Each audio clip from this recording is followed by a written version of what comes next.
There was the vote just a few weeks ago on background checks in the Senate. It was shot down. We got our vote, hooray!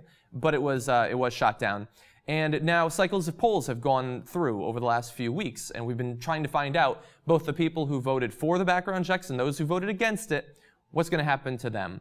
And the data has been very clear so far, and we have new data as well. So 4 new senators are being influenced, we believe, by their votes on background checks.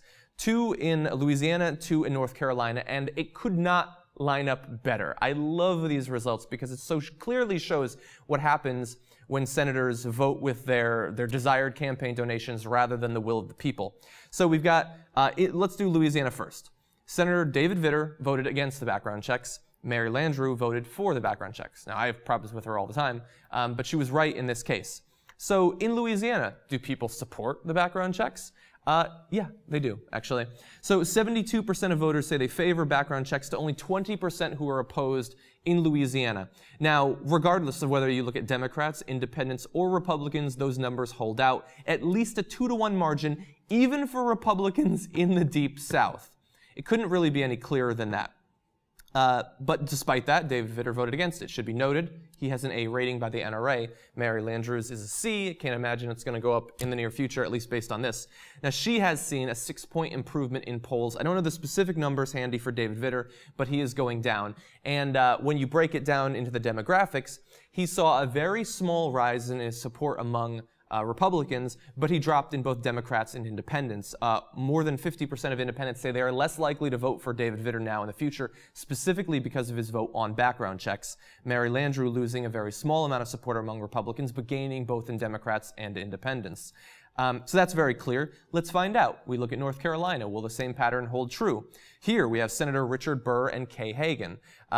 Senator Richard Burr voted against the background checks. Senator Kay Hagan voted for the background checks. In North Carolina, what do the people think? Well, the people supported, actually. 73% saying they support background checks with only 22% opposed. Almost the same exact numbers within a margin of error from Louisiana. Again, regardless, Democrats, Republicans, Independents, all supporting it at almost or more than a 2-to-1 margin. And yeah, so the numbers on Senator Burr go down in exactly the same way. When you vote against the background checks, a small number of Republicans will support you, although bear in mind these are Republican senators, for the most part, that are doing this, so they would have had that support anyway, and they're losing out among Independents and Democrats. So I don't know if these effects will hold true, if they'll last to the midterm election, if they'll last to the next presidential election, but I hope that they do.